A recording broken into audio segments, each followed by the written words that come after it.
Corey here with another podcast for Healing Through Yarning. I want to thank the settlement again for having us here in Gadigal country. Throw over to the brother today's with us. Thanks, Corey. Hi, my name is Locky Bygrave. I am a Gomeroi man. I live here in Sydney on beautiful Gadigal country. No worries. Thanks for coming in today. So where'd your life start? Where was you born and grew up? So I grew up up in a small coastal town called Kingscliff up on Bunchong country, so on the border of Queensland, New South Wales. Beautiful area. I think it's really interesting growing up in small coastal towns.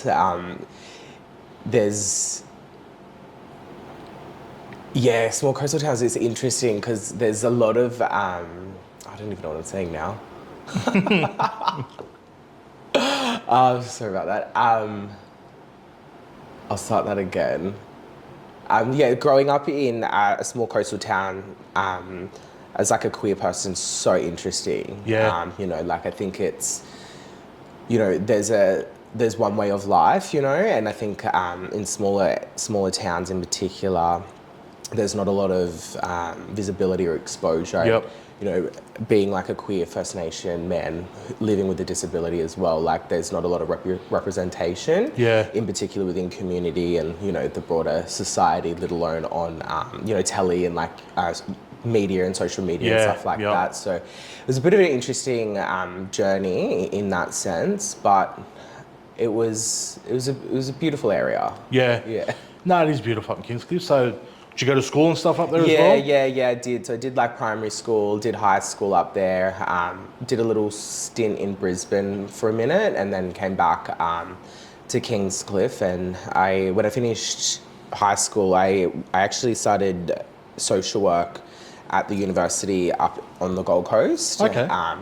Did that for about half a year and I was like, nah, I don't know if I want to do this. And then I jumped over and did interior design for a little bit. And I was like, I don't want to do this either. I want to go back to social work.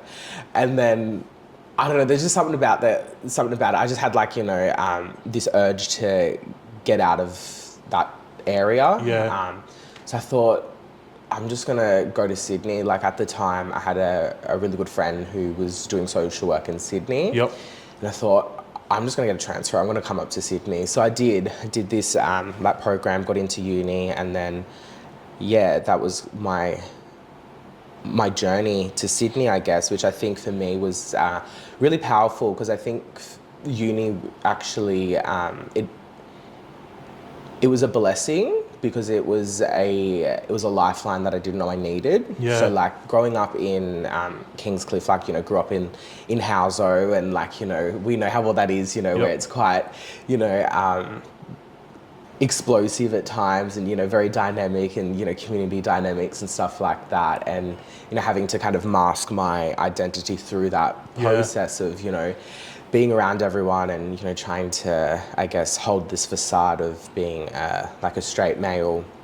And also too, like holding that space of I wasn't ready to accept that as well because I was already, perceived as different and like, growing up in like Houso, you sometimes just have that urge of like, oh, like I wish I wasn't in Houso, I wish I kind of like was everyone else, and all of that. So like you just had a bit of shame already attached to your identity. And, I don't think there's anything shame about living in Houso or growing up in Houso. I think some of the most deadliest people come out of, housing commissions. So, very proud of where I've come from. That has taken a moment to get to that point though, to be really proud of where I've come from. But I guess going through high school, like I didn't come out until, when was it? It was actually on my 18th birthday, funny enough, which was really random. We had a party at my friend's house and I came out to my friend and I was so like, it was, a typical coming out story, very emotional, very like, all of the drama that came with it. And then I went back to school on the Monday and I was like, I'm so embarrassed. So I was just like, I was joking, like that's not real, I just kind of blamed it on like, like an intrusive thought and, tried to really kind of like pathologize myself. And she was deadly. She was like, okay, cool. Like, like she she like supported me in that journey of going, you're not ready. Yeah. So I would just kind of go with your story that you're going with, and so appreciative of that, because I think, you know, coming out, it's such a vulnerable time. Yeah. Such a vulnerable time in, you know, a queer person's life. And, you know, we know at that point in coming out, a lot of queer people do then become homeless, and they do, you know...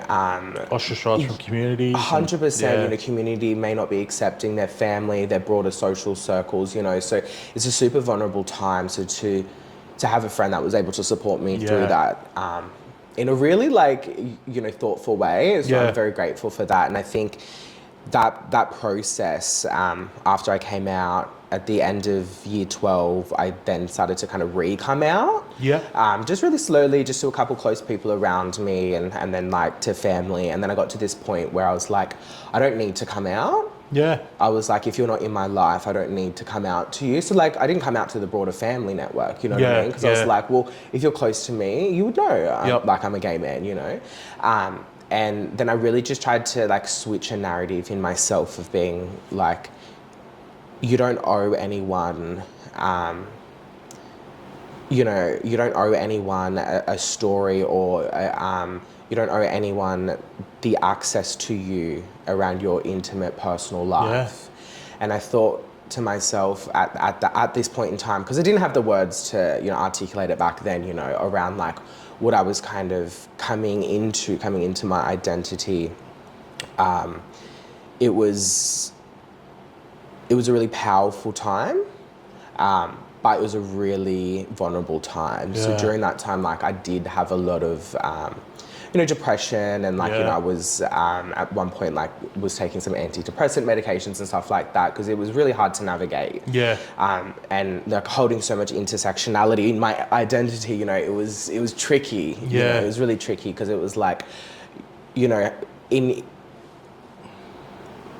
one area, you know, like your identity is a queer person, and then in another space your identity is, you know, Aboriginal, and then in one space your identity is, you know, being a person with a disability. It's like, how do you merge all of that? How do you sit in a space where you don't have to mask different parts of your identity? And like, you know, as you know, First Nations people, we're having to like walk in two worlds all the time. But for me, I felt like I was having to walk in, you know, four worlds at all points in time, because, you know, I'm consistently and constantly having to advocate for one part of my identity in every room that I step into.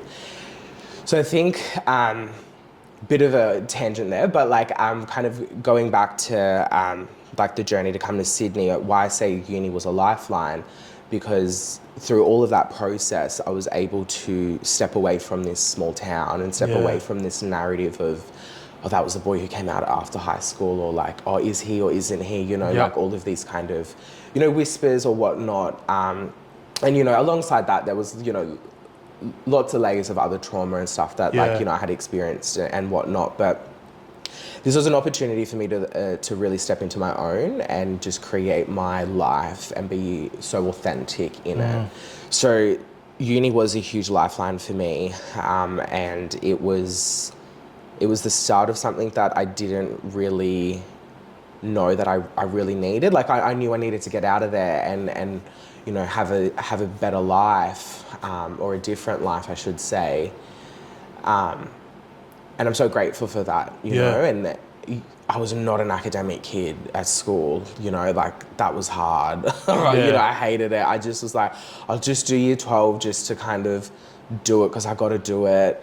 I have no idea how I got into university up on the Gold Coast. I think it was through one of those like admission schemes, you know, you sit there, have that interview, and you're just like, I'm going to sell it, you know? And then, you know, it came up here to Sydney, and I'm like, it's tricky because, you know, when you step into university, and I think that there's a lot of fear, and in particular, like, you know, with mob of stepping into university, oh, I'm not, like, you know, I'm not this huge, big, you know, academic, and, you know, writing essays and assignments. It's really hard. And like, it is hard, you know, but everything is hard, you know. You've got to kind of jump in and give things a crack and a go, with the right supports. And like, thank God uni did have that support. You know, they were like, you know, here's a tutor, like they can help you walk through an assignment. Because I was thinking, I've never referenced in my life. You know, I went to uni, I thought, what is this? you know, we went, high school, we didn't do none of that, you know.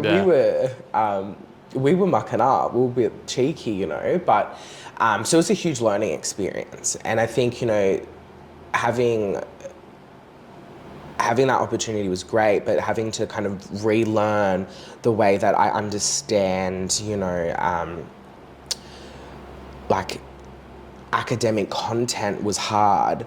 And then alongside that, having to kind of, you know, navigate Sydney, where I only had a handful of friends here. Like I had a small little community, which was deadly. And like, don't get me wrong, I've got like extended family out in like Western Sydney and that, but primarily it was just me here with a couple close friends and stuff. So having to kind of like create a community here and then, you know, process trauma in life and being like, okay, now I'm like stepping in this space where people only know me as me. There's not this other narratives attached to it, which was incredible. It was refreshing, but it was a little bit scary as well, you know, because it's like there's nothing to kind of default to or whatnot, you know. And it was such a powerful experience. But I think halfway through uni, I think for me, that's when I actually really got uni. When I feel like I cracked the code, where I was like, okay, it's not as challenging as it is, and it's okay for it to be challenging. I think when I stepped into that space of being, like, giving myself permission to go, it's all right that things are hard. Like, if this was easy, you know, you probably wouldn't be doing it. You know, and really just holding like my focus on why I'm here and what I'm doing, you know, trying to break some cycles and trying to like be a positive role model and, you know, get out and create positive change. Like, that was my end goal. I didn't know where I wanted to go in social work. You know, I didn't know kind of what like area. I just knew like I wanted to go out and I wanted to do healing work. And whatever that looked like, you know, I was happy for that to be what it needed to be.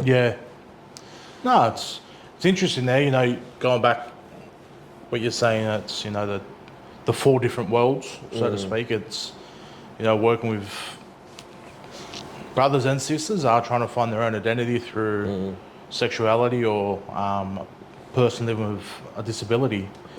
Is sometimes the culture or the Aboriginal aspect is pushed back. You don't have, you're seen as a person with disability, or you're seen as a gay person or someone from a rainbow community. You don't have, then you have to actually advocate more than, well, no, I'm a proud Gamilaroi man as well, along with that. That's exactly right. And I think, you know, the way that I've been able to like, you know, reframe this in my head is that like, intersectionality is a superpower. You know, it's like what we bring that is so different and unique to other people and other people's experience. And, you know, I remind myself all the time that the world that we live in, this Western world that we live in, was made and designed for white heterosexual people that had able bodies. So being a man who, you know, walks and lives, breathes, and you know, and plays in this beautiful world is, you know, I'm having to navigate it through a really unique lens. And there's lots of different barriers and challenges that, you know, I do experience, you know, on a daily basis. But I think for me, like, what I'm able to bring then to the world is such a unique perspective. And with all of that though, you know, I think for me too is that really guides the healing work I do. So growing up, like, and kind of going back to like primary school days, you know, I was quite like, I had friends, and even through high school, like I had like solid friends, you know, but I always had this sense of being alone, even though that I had people around me. And I think, you know, like through my own personal healing work, you know, working through that is not being authentic to yourself, and not, you know, being authentic as, you know, as a queer man and coming out in that, like, I always had that sense of feeling alone.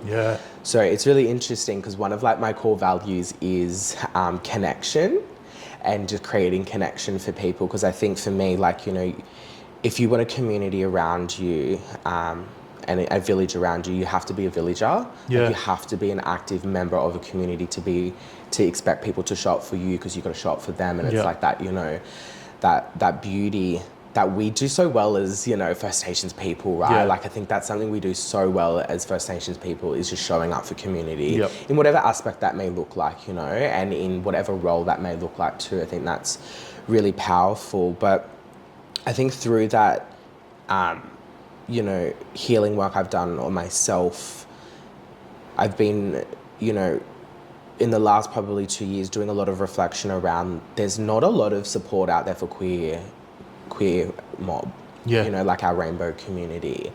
And, you know, I was having this thought process with Rowie, who's like a incredible role model for me, but also like a dear friend. And we were like, oh, what can we do, you know, and to kind of bridge some of this. And this was a birth of a group that we established that I lead, which is called Queer, Black and Deadly. And it's like every 3 months. At first it started as a monthly thing, but we've just changed a bit of the foundations of it, where it's an online platform where queer First Nation mob can jump on and have yarns and just sit in their space of holding intersectionality and not having to go like, oh, I'm a queer person and I'm Aboriginal, or I'm Aboriginal and I'm queer. It's you are you, and you can hold that duality of your identity. And I think there's something so magical about sitting in those spaces. And I guess the way that I kind of help people understand what that means is like, for us, you know, when like we're, you know, working or being around like non-Indigenous people, we're just like, it's interesting. But then when you're with mob, it's just like, it just something just lets go, and you can be authentic. You don't have to kind of like fill in these little gaps. Like you just get the connection, and it's such a deep spiritual experience. And I think that's what it is for queer First Nation mob too, of just being around other mob who just get it. They just get it, you know, and it's like, there's no masking to any of it. And I think that's such a powerful, beautiful thing that we were able to create and really support our queer First Nation community. So I guess just on that, how have you found the, I guess from the start, conception of it to where it is now, I guess attendance and the feedback and stuff you're getting? Look, attendance ebbs and flows, and I think that's the beauty of it, because we were really mindful that we didn't want to create like a therapeutic online group where it's like you have to have all these like group agreements and rules, and like you've got to attend, because then that creates a barrier, you know, where we were like, it's just like a drop-in space. You know, you can come once, and if it's not for you, that's okay, you know, or you can come all the time. And the conversations, it goes in lots of different places. You know, I think as like one of the core facilitators, as you know, I have that background in counselling and, you know, holding some like crisis work. Sometimes the yarns go to a bit of a crisis and, you know, a bit of a trauma focus. You know, so to be able to hold that duality of going to support them with that, you know, situational counselling and so on and so forth is powerful, but giving them that space to sit in that, you know, I think is also quite magical. But, you know, I think then from that, so much is kind of, you know, being birthed out of that, where I do like a lot of the work that I do with Yamara is with queer First Nation people, you know, like any type of wellbeing support, or any types of like supervision and stuff. It's all like, it's with queer mob, you know, and to then have someone who is, you know, a queer mob who's a professional in these spaces to be able to hold that, you know, sacred yarns with them, I think it's so magical. And, you know, from that we've been able to, you know, get, you know, a Mardi Gras float up and running this year, which was the first time. We've just got accepted for 2026, you know, so we've got another one going, which again is it's that visibility. And I think that's the powerful thing about it, because, and it's so great now that there's so many different, you know, First Nation floats in Mardi Gras, which is deadly. Like we want more, but you know, we've got a handful, which is great. But it's that visibility. And I think when I think of visibility, I always think back to being a child and looking, you know, at telly, and the lack of visibility to queer First Nations people. Yeah. You wouldn't see it at all, you know, or if you did see the representation of queer people, it was in a really you know, deficit focused lens. It was it was in a way that, you know, they were the joke or they were unwell. It was never, you know, the main storyline or, you know, speaking to someone's lived experience. Yeah, or there was that, I guess that the image of it that they're less than or weak than as well. Yeah, or even an accessory. Yes. You know, like you would see it all the time where you would have like a, you know, there'd be like the gay best friend and, you know, they're in the movie, but they'll just have a little sassy line, one line. Yeah. They're there holding a handbag with a little dog or something, you know what I mean? Yeah. And it's like, that's not all queerness. No. That's like it's one small minute piece that like I don't connect with, you know what I mean? And that's okay. Like, because like everything's on a spectrum, you know, and queerness again is on a spectrum around what does that look like for different people. Like, you know, I know lots of queer fellas who, you know, they play rugby, they're out there doing all that type of stuff, you know, they're doing fishing, all of this like, you know, I guess perceived sports that only, you know, heterosexual men do, and I'm just like, well, no, it's not, you know what I mean? But then on the flip side of that, you know, I know a lot of, you know, queer men who do drag or, you know, who are a bit more in touch to their femininity, which I think, again, is beautiful because it really spotlights to me that queerness is on a spectrum and it doesn't matter where you fall, you're still human at the end of the day. And I think the thing for me in terms of that visibility is that we're human. You know, everyone is human. We deserve love, respect, dignity, all of those beautiful things. And with the Mardi Gras float in particular, I think back to that visibility of, you know, in these communities across Australia, you know, we still have a lot of young people that are navigating their identity, navigating their sexuality, navigating, you know, their own trauma, their own lives, and maybe feeling that sense of loneliness. And to be able to, you know, see a proud, you know, collective of First Nation queer people, allies, you know, because like in the float, it's not just queer people, you know, we've got like, you know, lots of First Nation allies in there. We've got a lot of non-Indigenous allies in there, all straight, you know, gay, bisexual, trans, everything, you know what I mean? And I think then for these younger ones to see that, to be like, well, there is love and there is acceptance out there and it's going to be okay. I think, you know, it moves mountains. That's the change that we love to see and we love to be able to really spotlight. And I think with these Mardi Gras floats that we're doing, I think that's what gives us that opportunity to do that. And it reaches so much more people than we'll ever know. 100%. And it's, you know, I said to you earlier, like I used to do events, kind of dib and dabble with it now, and I was privileged to do and be able to host the opening to World Pride and for First Nations lens, and that was, for me, it was, you know, and it was a learning experience because I never, I guess, dove into the dynamics of that.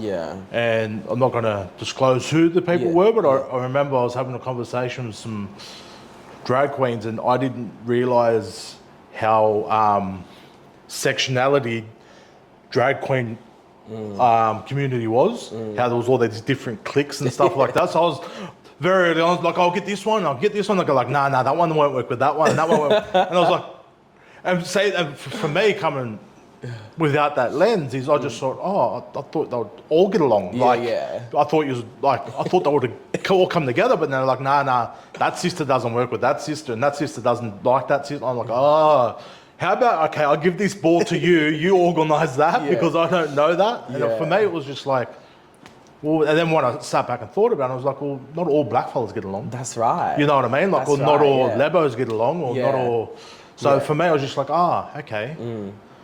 I think that's a great example, because I think it, like for me, that just, you know, really highlights that when we're working with a community that we don't belong in, you know, or not belong in, that aren't a part of, we need to let that community lead. Yeah. You know, and we need to let that community make decisions and really guide that process, because it's exactly what we see in terms of like, you know, non-Indigenous people trying to lead and, you know, lead Indigenous programs and, you know, policies and you know, all of that types of stuff where they get it wrong all the time. They don't understand community dynamics. They don't understand, you know, what that looks like from a lived experience perspective. So I think it's the same thing, right? And I think it's a great reminder that we need to allow, you know, queer First Nations people to be leading those spaces and to be, you know, the voices and the advocates of those spaces, because that experience, again, it's so unique. It's an experience that not everyone gets to experience. And I think within, you know, just the queer community as a self, you know, there's so many different dynamics into that. And I think, you know, if you're not actively involved into the queer community, you know, even as like straight allies and stuff, you know, like you don't understand it, you know, you don't understand all of that, those moving pieces and parts to it. Exactly. And it's an interesting learning experience, because I think even as a young queer person myself, when I stepped in the queer community, again, I was just like, oh, we're all here, we're all like having a good time. Yeah. And then it was like, oh, no, it's not. Yeah. Like, you know, like there's actually like there's community dynamics, and you learn that, you know, and I think, again, with those community dynamics, you know, that comes from lots of different things and whatnot. But, you know, I think it's such a interesting journey for people. Yeah, it is. And it's, you know, it's first thing people generally say about somebody that's gay is like, oh, they know how to party. And you're like, well, no, this brother doesn't drink or take drugs. Like, not all, just because we see them through a lens doesn't mean that's the right lens. That's for right. everybody. I go, you know, how many blackfellas you know that don't drink? And they're like, oh yeah, there's a few. I go, but if you looked at it through a lens, you think we all drank.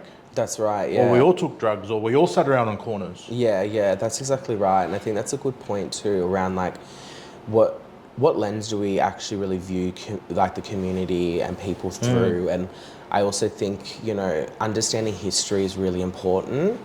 In particular with queer history, like that narrative of like all queer people, like you know, they're out there partying and whatnot, but like that's where community is. Like community is, you know, it is thriving in these nightlife spaces, because historically that's the only places queer people could ever be themselves. It was underground clubs and bars. If you were even thought of being gay in, I guess, you know, the street or, you know, mainstream society, you'd be locked up. You know, it wasn't like, I think this is the thing when we look at Mardi Gras for an example, people go, oh, it's this big like party, it's a celebration, it's a protest.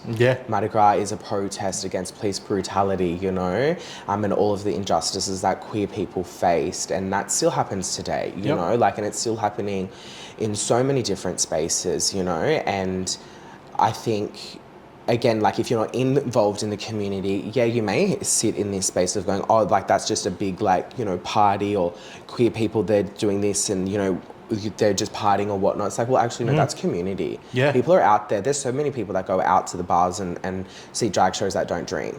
You know, but also like, I think we also need to change our relationship with the narrative of, you know, drinking and partying, because in, you know, micro doses of it, that's fine. We're allowed to go out and have a drink, you know what I mean? Like, you're allowed to go out and have fun. I think if people tapped into the ability to seek out joy in their life, I think there would be a lot more love in the world, you know? So yeah, I think that's such an interesting point.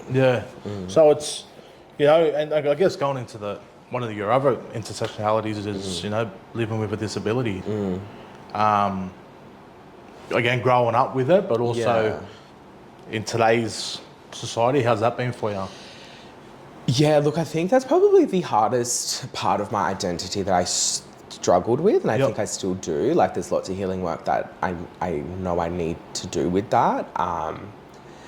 Again, like people, you know, historically and honestly, even currently, get viewed of being othered straight away, you know, and being less of. Because when you other something or someone, they then, you know, that power imbalance happens straight away. in the earlier parts of my life, it was, you know, I was having like surgeries all of the time. So my physical disability it's called absent or fibular bilateral. So it means that I don't have fibulas, I don't have all of the other bones and muscles that sit alongside that. Okay. And it's a very rare disability. Yep. So I think it's about like 1 in 40,000 Wow. people are born with this disability, and it's in my lower limb. Yep. So it's more prominent on my right side. So that then has other effects on my body because I have my legs a little bit shorter. So then I have a curvature of the lower part of my spine because I have a slight limp when I walk. Yep. So there's other pain that is associated with that. But growing up, I had lots of corrective surgeries. Yeah. So, and they were very traumatizing. Yeah. They were very traumatizing. I remember I was 8 and I had this procedure done. I got a leg lengthening procedure, and the surgery, the contraction was called an Iliozarov. Okay. And what that was is, it was essentially they break your bone. Yep. And they put metal wires through one side of your leg through to the other side, and there's about eight or six of them, and then it's in a contraption, and then every night you have to turn these bolts, and what it does is it expands, so it grows your limb. Okay. But you feel that. Yes, so every you time would. you pull that, I would feel the muscles pulling, Everything, the yeah. bones. Like, it was a very, very traumatizing experience, and I had 2 of them. To get a little bit more length, and that process was really hard because I had to have them on for about 6 months. Wow. So there was lots of times in my early childhood that I didn't go to school, you know, so that had a big impact in my relationship with learning, which I spoke about earlier around, you know, not being really academic. That comes from, I missed a lot of developmental, you know, components at school. I, you know, again, didn't necessarily have the best relationships or friends because of I was not out, you know, in Wasn't community. present. Yeah, I wasn't present. Yeah. I was at home. I couldn't walk, you know. I literally, you know, at points just stayed in my room, you know. This was a really hard time. Yeah. So I was having surgeries. I think the first surgery I had, I was 6 months of age. Yep. And, you know, that also, like, played a huge role in, I guess, our family as well, you know, of having a child with a disability, having a sibling with a disability. Like, it impacts on everyone. Yeah. Not just me. And, like, you know, I'm very aware of that. Yep. And yes, I had my first surgery at 6 months of age, and I had my last surgery at 16. So it was a very, like, long time. And I guess I'm at a point now in terms of, like, surgical intervention. You know, knock wood, I don't think I need any more. Yeah. but, you know, you don't know. And I think this is the thing, because my disability, it is so rare, we actually really can't map out the future, you know, in terms of what are the long-term implications. Like, I experience pain on a daily basis. Like, I live with pain. So when I, like, you know, sometimes I say to my mates, and I'm like, no, I can't come out, or I can't do this because I'm in pain. And when I say that, I'm like, my pain is actually at a 10. You know what I mean? Like, I'm not moving. Like, I navigate my whole life with pain because that's all I know. But it's never to a point where it's preventing me from doing something unless it gets to that point. And then I'm like, you know, that's a lot. But it's tricky because I have, and I still hold a lot of shame about my disability, you know, because I grew up, there's lots of shame that sits in that space, and I still hold a bit of that shame. But I think for me, you know, working through that, what does that mean? You know, where does that come from? You know, through my own healing work, you know, I've stepped in a space where I've poured a lot of love into myself. Because I think something that sits alongside shame is we don't give permission to feel love, and to experience love. So I am very actively, you know, giving myself permission to feel love and to be loved. You know, I said before, you know, you've got to be a villager to have a village. Yeah. And I think that kind of, again, you know, really plays into that idea of connection, is that, you know, I have so much love in my life. You Yep. know, I'm so blessed to have the friends I have. You know, I have a great circle of friends that pour love into me all the time. I pour love into them all of the time. You know, they see me as Locky. You know, they don't see me as all of these other, Yes. you know, points of my identity, but they hold space for it if it needs to be. Yep. You know. Yep. So I'm really grateful for that. And I think for me, like, holding in particular my queerness and my disability, I think that's been quite an interesting journey. Yeah. Because I think, you know, stepping into the queer world, there is a lot of stigma and labels around the way you look and the way the way you look, essentially. Yeah. So it's like, you know, I don't necessarily feel like I look conventionally as attractive as other people, but, you know, we all hold that view about ourselves to some degree, right?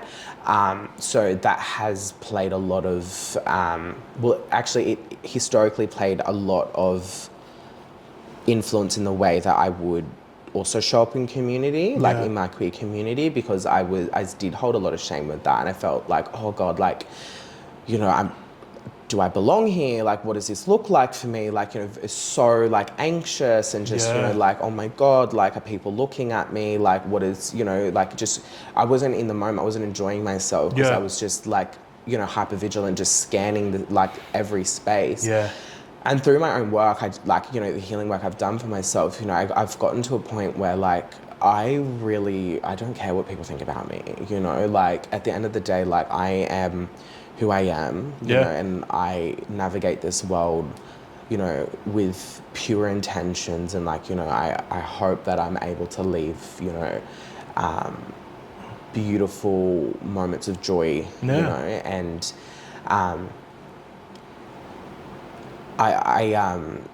like, it's been such an interesting journey, and it's a journey that, you know, I will forever go on, you know, and I think that's okay as well. And, you know, I've given myself permission to be, you know, allowed to experience all of the emotions that I experience and processes and so on and so forth. But yeah, it's been a journey.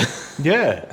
And, you know, it's some of that, what you said there, and it's talking about, and it's something I share a lot with some of the men I work with that have been through a lot of childhood trauma, is especially around, like, going for a job interview, for instance. I use for an example, they're like, you know, going in there and I'm shitting myself, what are they going to think of me, what's this, what's that? And I was like, put it in this way. I go, what they're thinking at that time, and none of them are really judging you to an extent of who you are. It's off how you've presented more than that's right, what you look like. I go, but also think of, nobody in this world has thought worse of you than you thought of yourself. That's right, yeah. So if you go in with that thought process, is like, you can't think worse of me, because what you're only thinking is superficial. I know me. Yeah. So in that aspect of those things for you, and that's when you get to that point for me, is when you're looking around and you're like, to be honest, I couldn't give a fuck what you think of me, because in one aspect I've thought a lot worse, but also I'm comfortable with who I am now. Yeah, that's you know what right. I mean? I've got nothing to hide. Yeah. I'm showing up for community or myself. Yeah, that's right. And I think too, you know, like, before when I said, like, visibility, like, I'm really conscious about that. Like, you know, as, you know, a queer First Nation man living with a physical disability, you know, I have a responsibility to ensure that other queer people, other queer First Nation people, other people with disabilities can see me and see my life and know that, like, you can live the best life you want to live, you know, and you don't have to conform to this, you know, these ideologies around what, you know, someone with a disability should be doing or should look like, or how they should, you know, navigate the world. Like, you can live your life, you know, to the best, most fullest way at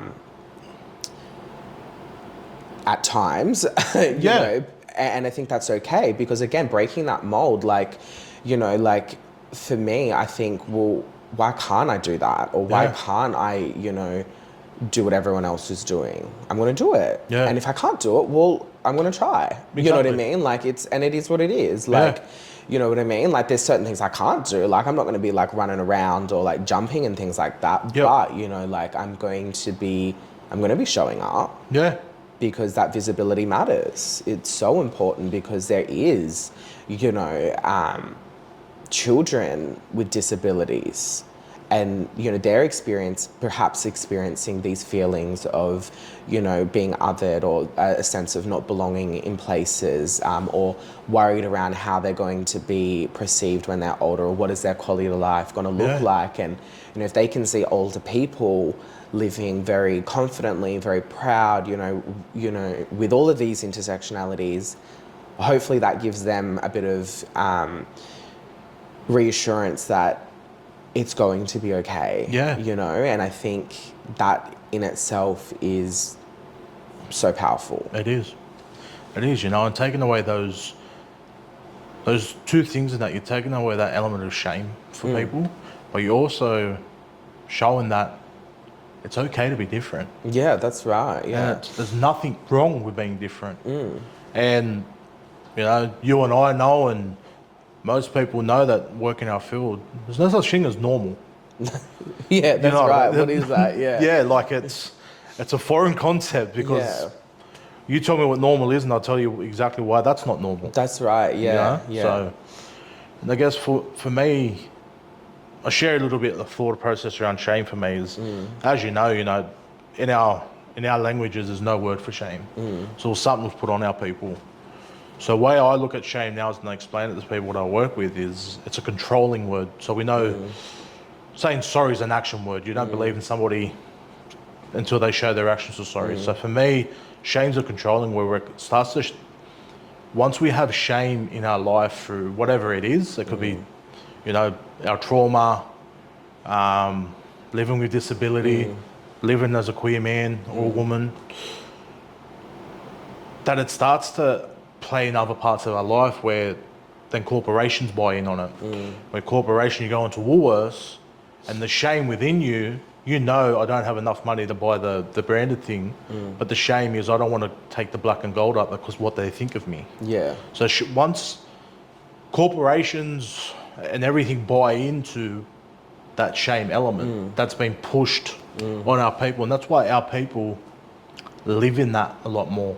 And what by our people, it means a lot more to you. That's why people living with disabilities feel that shame more and thinking they have to do more because they live with a disability. Yeah. Or people that live in that, the rainbow world, thinking they have to do things that make them, for a male in that world, I have to do things that make me look more masculine. Yeah. No, you don't. Because we're buying into that concept that's controlling us. Yeah. Yeah. That's such a great example because I think, like when you really unpack what shame is and like all of the different, branches off of shame and like how that does control so much more of, your life in ways. I think it's really interesting when you unpack that because when you're speaking about that, it was like, just like that example in the shop for what I was thinking about me. It's like when I was younger, like in my early 20s, when I would go out, like I would hold this, I guess, shame, or this shame of being like, okay, if I'm going out, I have to make sure that, I have a new outfit. I have to make sure I look good. I have to make sure that, I have myself really put together because that will compensate for having a disability. And that is the shame that sits in that, And I think when I say before, like I do still hold little pieces of shame. I think that still does come up, like even now, because there's a difference between of having pride in yourself and, showing up in the world and, in a particular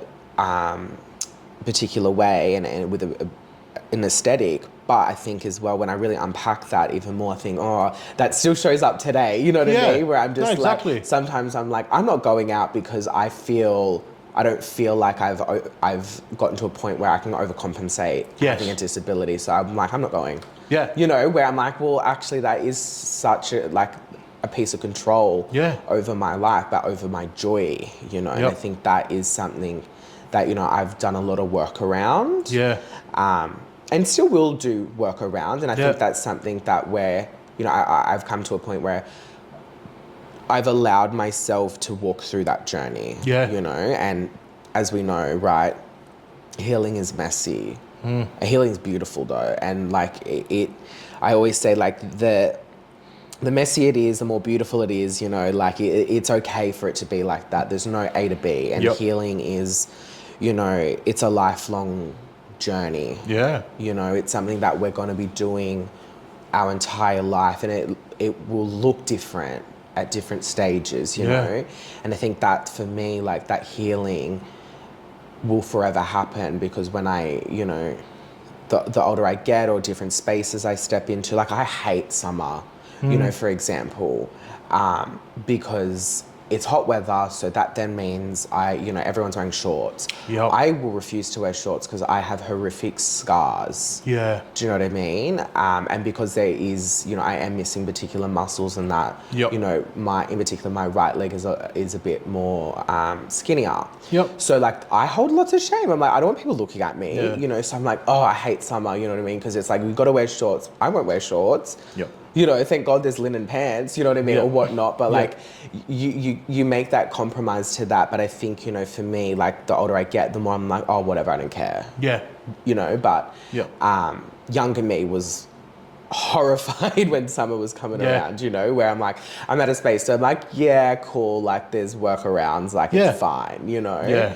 And I think that's an example of healing of it. Like, it changes, you know, your relationship with things changes, and you start to identify that it is safe. And I think that is a huge thing, where it's like, when you have an experience of being othered or being different, your sense of safety looks and feels different. You know, the world isn't safe, you know, because then there's invitations for bullying or being looked at or ostracized or whatever that may be, you know.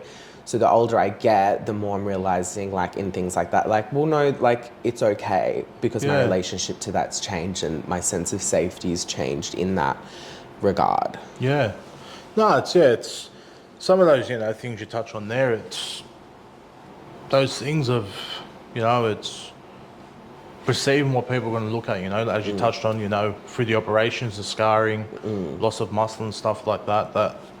That is something you think that people are going to look at or gawk at, and it's also about feeling safe in that as well. You know what I mean? If people are staring at you, you don't feel safe, and it's that we start then trying to process what they're looking at. And sometimes people are just staring off into nothing, but they happen to be looking in your way.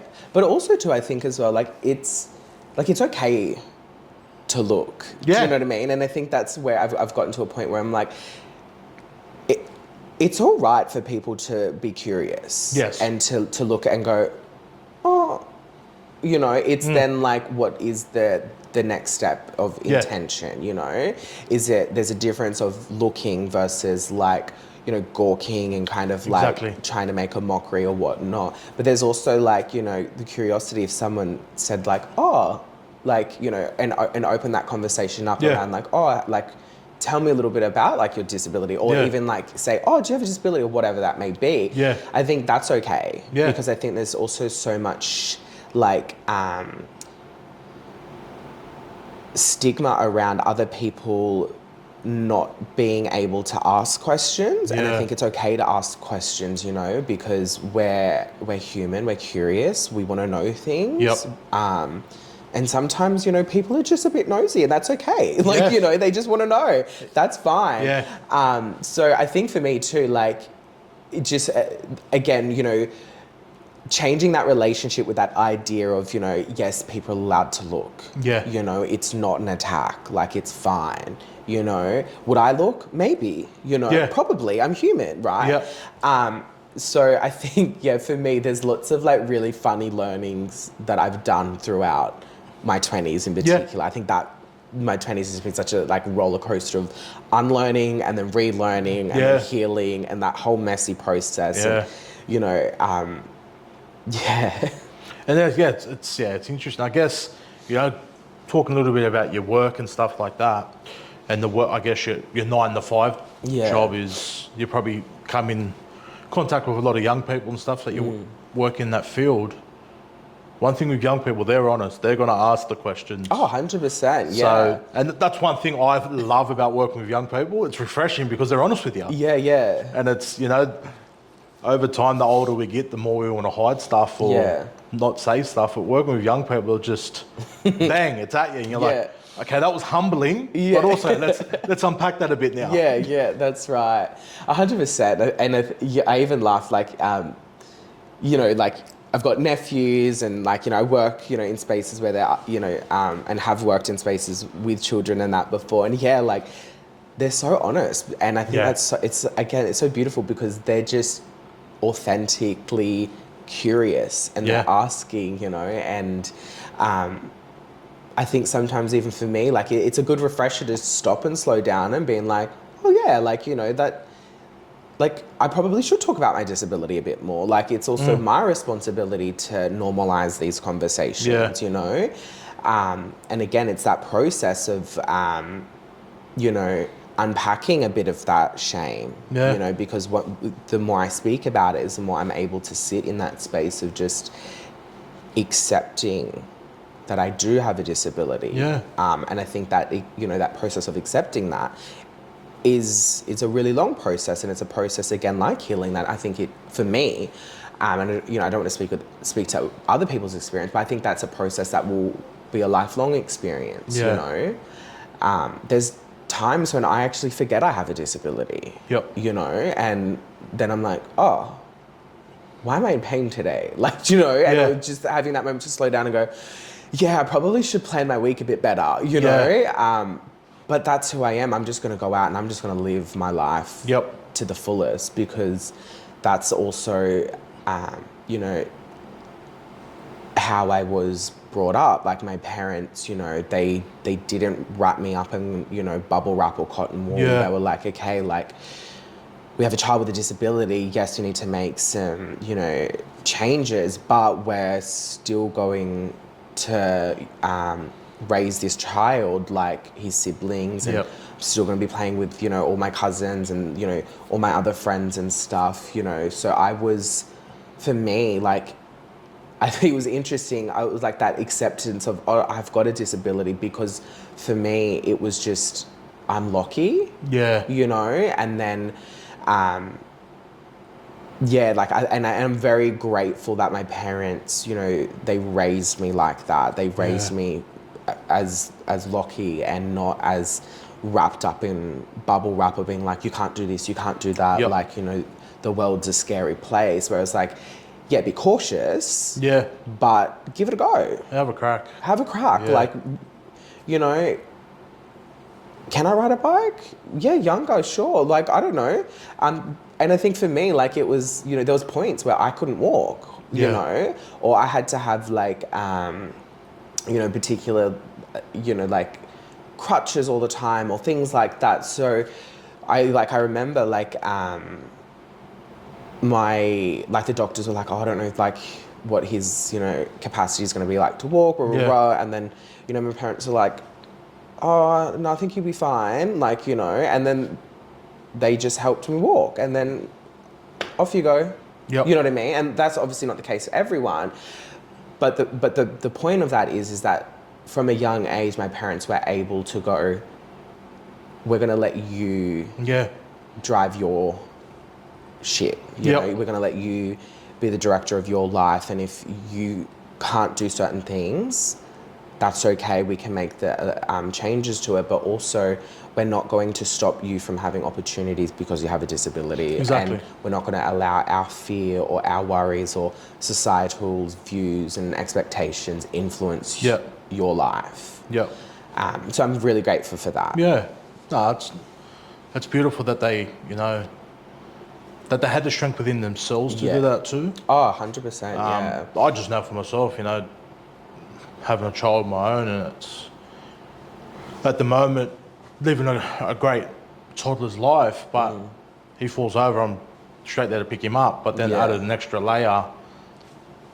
like your parents said, to that with a disability or, something that we have no understanding of. Yeah, that's right. And I think too, like you know, because I've had lots of yarns with, you know, my parents, obviously about my disability and stuff. Like, you know, through all the ultrasounds through mum's pregnancy, like they all came back. You have a healthy boy. Like there's no disabilities. There's nothing. So, you know, mum had her ultrasound on Friday. I was born on Monday. The ultrasound on Friday was like, his green light's perfectly. Yeah. It's going to be smooth sailing. Came out with a disability. Yep. You know what I mean? So it was a shock. Yep. It was a shock to my parents. It was like, what? Like, you know, it was a shock to the medical team too. Yeah. It didn't get picked up, you know. And obviously the you know, equipment back in, you know, 1995 when I was born looks completely different today, where they would be more likely to pick this type of disability up because depending on the way I was sitting in, you know, mum's tummy, it actually could hide the disability. Yeah. So it was a big shock to my parents, you know, because they didn't know, they couldn't prepare, you know, and you know, my parents were in their 20s when they had me, and I think back to being in my 20s, hey, I'm thinking I couldn't have a child in my 20s. I don't think I could do that. Yeah. But let alone have a child with a disability, you know. So like what they were able to, how they showed up, I think is just incredible and such a testimony to their values, you know, and just I'm very grateful for that. Yeah. Just on that point there around technology, is my son is 1.5, so he was born in February last year, and we had scans just before he was born, and we got told that he would have dwarfism. Doesn't have dwarfism. So technology is not always right as well. That's right. Yeah, there you go. Like, so it's, you know, it's some of those things that we're so reliant on, but then we think back, you know, of our culture being here for thousands and thousands of years, tens of thousands of years. We never had ultrasounds. That's right. You know, we had, you know, ways and systems of doing that. Yeah. But we're here for, you know, like I said, tens of thousands of years. So shows that we knew something about it. Yeah. Yeah, and I think even like on that, you know, like for me, it just goes back to like, no matter what your child is, whether they're gay, you know, straight, trans, you know, bisexual, intersex, you know, or a child with a disability, they're your child. Yes. You know, and that child deserves love. They deserve, you know, joy and happiness, and as parents and as, you know, safe adults around that child, you know, that's the responsibility that they hold, you know, is to give this little person love, no matter, you know, no matter their identity, no matter if they, you know, hold any of these intersectionalities, and support them, because that child is also experiencing the world. Exactly. And their experience is valid. And I just like, that was like, for me, that was a great example, because it's like, all children deserve love. Yeah. Exactly right. You know, it's those things of, you know, the fields we work in, it's sometimes we're in circumstances where we see that children don't get that. Yeah. Which is hard, but it's also, and I hate saying this, but it's parcel and parcel of why we do the work we do. Because it happens. Yeah. So, as you know, bro, the last question is, when it's all said and done and you're off in the dream time, how do you want to be remembered? Yeah, that's a great question, hey. I think the way that I want to be remembered is it's not by what I've done, but it's the feelings I've been able to give. Yep. So not all of the things that I do, but the feeling I'm able to give people. Yeah. So that's how I'd like to be remembered. Oh, deadly, bro. Thanks for coming in, my brother. No worries.